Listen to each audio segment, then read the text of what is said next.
こんにちは、トバログです。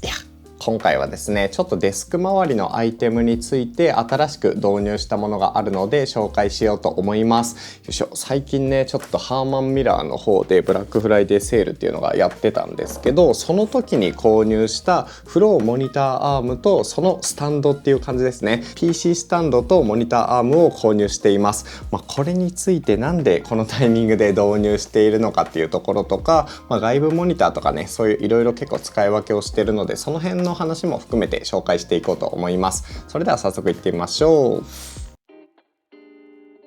はい、というわけでちょっとね画面は切り替わらないんですけども、まずそもそもなぜちょっとそういうのが欲しかったかっていう話をね前にしておこうと思います。まず普段ねトバログ作業してる時はこういう感じのデスク、これ今動画を撮ってるデスクなんですけど、作業もねこの一つのデスクで行ってるんですね。作業とか動画編集全部ここでやってるんですが、本当に作業がすごく忙しい時は LG のねこういう真っ白いスマートモニターっていうやつを使って、それと Mac のね2画面で普段行ってるんですけど、割と動画編集とかなんか写真とかね、色のなんか組み合わせとかをすごい大事にしたいなんかシングルタスクみたいなのに関しては結構ね MacBook 単体だったり、あとはこのVision Pro ですね。Vision Pro をモニターとすることで結構この組み合わせで快適に普段は作業してるんですね。 PC モニターはすごく便利なんだけど、結構作業部屋にあると圧迫感あるのと、こうやってねライトを照らしたりとか、あと動画を撮ったりの時にね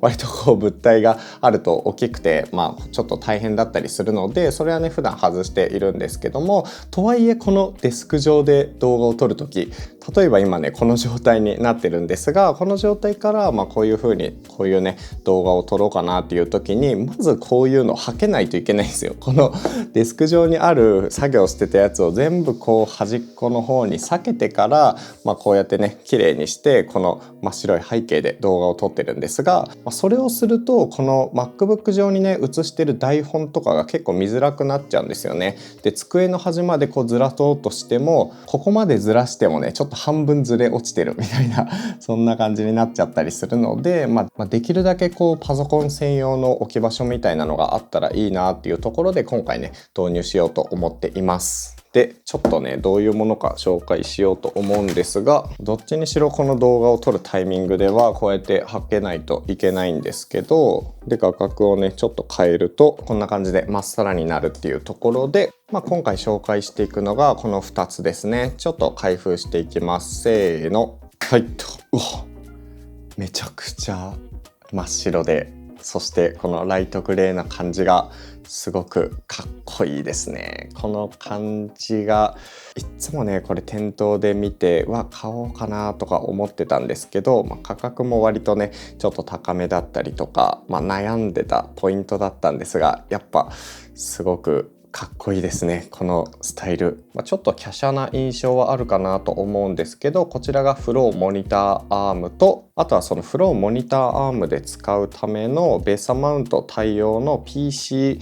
スタンド、 PC マウントっていうのかな、ラップトップ PC をマウントするためのアダプター、これをねセットで購入しています。いや、なんかかっこいいですね。これをセットで使ってみたかったんですけど、PC モニターがあるとちょっとモニター多すぎ問題みたいなところがあったりして、ちょっとどうしようかなと思ってたんですが、やっぱりね Vision Pro を日常的に使えるようになったことで、新たに MacBook を置く専用の置き場所を作るために購入したっていう感じですね。実際にこれからちょっと細かいところ見ていこうと思うんですけど、そもそもこのフローモニターアームについてどういうものかっていうと、実はねハーマンミラーで、日本だと取り扱ってはいるんですけど、基本的にはコルブルック・ボストン・サンダースっていう会社が、作っているものです。100年以上も前に実はイギリスで、設立された会社ですね。これ創業者が3人いるんですけど、1人は発明家、もう1人が建築家、もう1人が家具職人っていうね、100年も前なんでそういう感じなんですけど、そういうねちょっと変わったメンバーが集まって作られた会社みたいで、もともとはなんかエルゴノミック系のそういう会社で使われるようなものとかを作ってたみたいです。もともとねこのフローモニターアームを知ったのはプレダクツっていう、このねデスクを作っている郷安藤さんの、記事だったかな、そのビジュアルとかなんか写真とかがきっかけだったと思うんですけど、彼の場合だとブラックのデスクにブラックの、フローモニターアームと、ディスプレイを組み合わせて使ってたのがすごく印象的だったんですよね。トバログ的にはモニターとモニターアームの組み合わせは LG のスマートモニターがねこのデスクにはベストだと思ってはいたんですけど、PC スタンドとして考えた時に何が一番ベストかなと思うと、やっぱりこのフローのモニターアームを組み合わせるとやっぱ最高なんじゃないかなっていうふうに思ってたんですよ。で PC スタンドを買おうと思った時にデスク上に何も置きたくないから、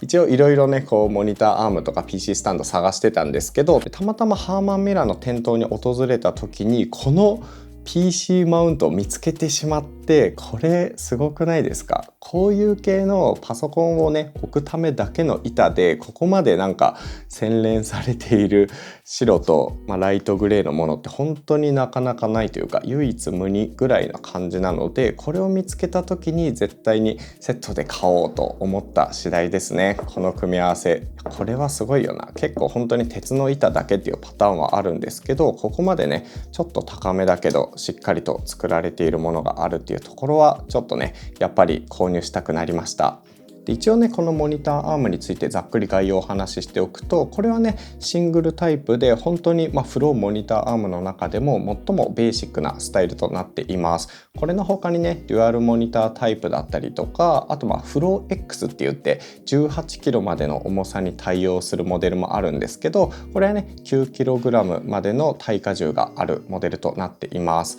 Mac のスタジオディスプレイとかだったら全然耐えられるぐらいの重さっていう感じですかね。ちなみにフロー X だと43インチの大型モニターにも対応しているみたいです。このフローモニターアームに関しては割とね高めだと思います。普通のモニターアームがだいたい2万円ぐらいで買えるところを今だいたい5万円とかしてくるのでちょっと高いんですけど、理由としてはねこれ保証期間が12年間分あるんですよね。ハンマーミラーってこの椅子とかもそうなんですけど12年間保証があるので、割とこう長期間使って壊してしまっても修理対応してくれるとか、その辺の付加価値が大きいのかなと思います。あとはデザイン性っていうところでやっぱこの意匠というか造形は唯一無二だと思うので、ここのオリジナリティ的なところをねすごい共感してくれるような人が購入するアイテムかなって感じですね。機能性っていうよりかはそこのなんか持続性とかオリジナリティみたいなところの担保っていう感じがします。でちょっとこの辺はね実際に組み立ててから紹介していくんですが、割とこうぐるぐると可動域が広いような形になっていて、ここの D リングっていうのがねちょっと印象的なんですけど、この角度をすごく緩やかにこう滑らかにね変えることができるっていう、こういうリングが備わってます。でここの先っちょはちょっと爪みたいになっていて、これでこのベッサマウントに対応しているんですけど、ベッサマウントでこうディスプレイをガシッとつけて、その上からねこうフックでカシャッとするとちゃんとモニターを固定できるっていう、そういうスタイルになっています。多分こういう感じでこれもこうマウントもくるくると回るっていう、結構ね細かく作り込まれています。でやっぱ本当に嬉しいのが、これのねベッサマウントのこのモジュールに関してはちょっと真っ黒なんですけど、それ以外は基本見えるところ真っ白で統一できるんじゃないかなっていう、このミニマルさがすごく最高だと思っています。しかもこの中にケーブル収納もねちゃんとできるようになっているし、こう這わせてねミニマルな雰囲気でこうガシッとデスクの上にこのまま置けるっていうのがいいですね。この部分だけちょっと特殊ではあるんですけど、もうこの回らないようなものであれば 3D プリンターでも作れそうな気がします。この部分真っ白なもので、ちょっとおいおいそういうのはやっていきたいんですが、こんな感じですかね。これそんなに紹介するほどでもないかなと思うんですけど、このリマっていうね、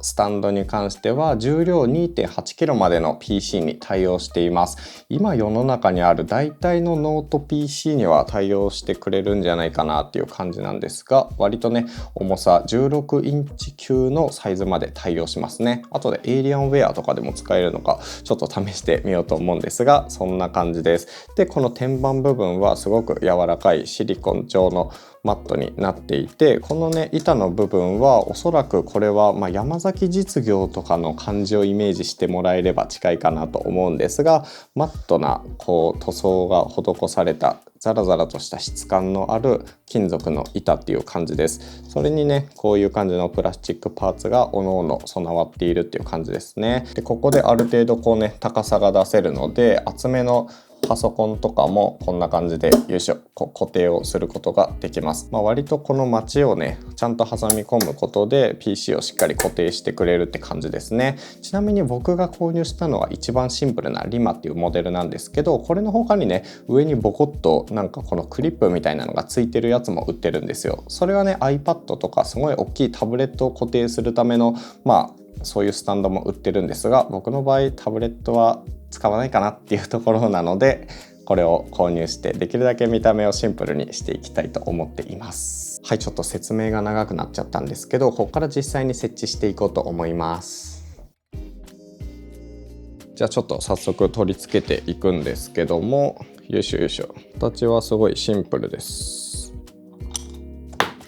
一番ど真ん中にあった方が分かりやすいかな。とりあえずモニター部分はこんな感じですかね。で、あとは付属していたマウントをつけます。ここにとりあえずつける感じかな。これはプラスドライバーでつけた。今これ取り付けたので、これをここにガシッと差し込む感じかね。はい、という感じで固定しました。意外とちょっとね、やっぱこの黒がやっぱ気になりますね。ここのマウントの黒は、これはちょっと 3D プリンターとかで後でねちょっと付け替えようかなと思ってます。ちょっとそれ以外はすごくこの正面から見るとかっこいい感じはあります。このスタイルで使えるのめちゃくちゃいいですね。でこれをこのままこうクイッとこんな感じでやって、でパソコンをこう置くと。でそうするとすごい目線の高さにパソコンが来る感じになるので、これは結構いいかも。ここすごいすっきり使えますね。結構いいです。ここの目の前に持ってきたとしても、ここまでねちゃんと来てくれる感じっていうのがめっちゃいい。こうやって動かしやすいし、で普段はこのぐらいで使っておいて、動画を撮る時とかはちょっとねこっち側に奥にやれば、ここ全部がもうすぐにね撮影できるっていう。で台本もちゃんとこのパソコンの画面で見れるっていうのがめちゃくちゃいい感じです。ちょっとこれはもう少しねやっぱ工夫が必要というか、慣れがあるといい感じかなと思うので、もう少しね使い込んでみようと思います。はい、というわけでこのモニターアーム使い始めてなんと1ヶ月半が経過しました。いや、さっきのね開封から実はもう1ヶ月半経っていて、すでにね動画では何回もこれアップしたり、ベストバイとかでもね紹介してると思うんですけど、それからじっくり使い込んでの感想となります。まずねやっぱ感想いいところとしては、なんといってもこのスッキリするところですね。見た感じもすごくスッキリすると思うし、こうやってね動画を撮っているこの感じとかでも、こうやってちょっとこっちにね寄せると、この天板の部分がかなり広々と使うことができるんですよ。ここのワンタッチでこういってで、これで作業したい時はこのぐらいで見て、でこうグイッと押すと広々と何事もないかのようにねこうやって使えるっていうところがやっぱりめちゃくちゃいいです。絵ですよね。この絵自体もすごくすっきりするし、なんとなくここにノートパソコンがこうあることでちょっとアイコニックというか、なんかねミニマル感はあるんだけどメカメカしいガジェットスタイルを感じますよね。これは結構この絵面のバランス的に個人的にはめっちゃ好きな感じです。しかもねこのモニターアーム部分もこんな感じで見てください。やっぱ白でかっこいい感じだし、さっき言ってたここの部分も実は染め球っていうやつでこうパーって塗ってみると、ちょっとね粗い感じはするんですけど、意外とこう悪くないというか、こっちからこう近づけて見てみても、実際そんなに変ではないような感じで白くできているので、一旦ねこの状態で使っています。で最初に言った通り、これ自体はモニターをね外部モニター使うっていうよりかは、ビジョンプロとかを普段ね装着して作業してるんで、その分モニターじゃなくてこのアームがいいかなっていうところで導入してるんですけど、ちょっとどんな感じで見えるかやってみようと思います。よいしょ。ちょっとね今ビジョンプロを装着して、はい、今ビジョンプロで見ている絵はこんな感じですね。デスク上はこんな風にすっきりしていて、で目の前に PC だけがあるっていうこのスタイルです。で物理的ななんかモニターとかはそこまで必要なくて、で Vision Pro で PC を接続するとこんな風にね目の前にワイドスクリーンのディスプレイみたいな感じでこういうねモニターが、仮想モニターが登場するんですよ。なので基本はこのね画面でちょっと大きくしながらこうやって、普段は作業するって感じなんですよね。なんかこの方が体のね角度とかその目線の高さとかに対してこうやってね上下しやすいので首が結構疲れにくいからこれを使ってるっていうところはあるんですけど、割と大型の画面でしっかりとね細かい動きとかも見やすいのでこれはやっぱいいですね。この感じでサイズとかもこうやってグイーってちっちゃくして、本当に27インチのちょっとしたワイドディスプレイっぽくすることもできるし、あとはウルトラワイドっていう選択があるんですけど、こんな風にウルトラワイドで広々とした画面で見るっていうこともできますね。僕は最近はワイドで使ってるんですが、こんな風に画面を開きながらパソコン作業して上でね BGM を流してっていうスタイルで落ち着いているわけです。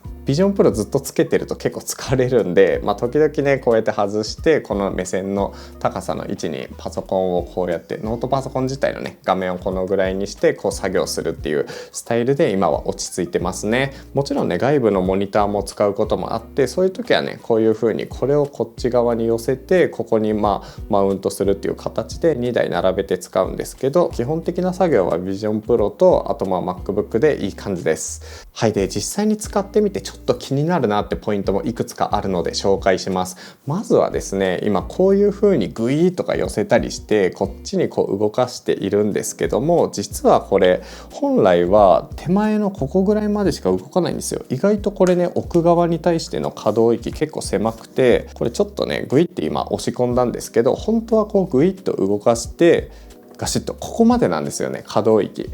で本来はねここまでの可動域なので、こっち側にグイッと押し込んでっていうのが本来はやりづらい感じになっています。基本ここまでですね。これはおそらくこの壁の部分にねこの先っちょが当たらないような調整というか、その突起が備わってるからだと思うんですけど、僕の場合はちょっとだけこれを浮かして突起にね当たらないようにこうぐるぐるとね動かせるような感じで使っているっていうところですね。それでもね現状問題ないし、ノート PC とかもそんなに重くないので全然使える感じなんですけど、標準ではない感じだと思うのでその辺は注意が必要かなと思います。僕はもうこれでやっちゃってます。2つ目がこっちの画面からだと見やすいと思うんですけど、このねD リング、これ結構ヌルヌルですごくいいんですが、角度調整とかが結構大変ですね。モニターだと問題ないんですけど、このノート PC スタンドだとよいしょこんな感じで角度が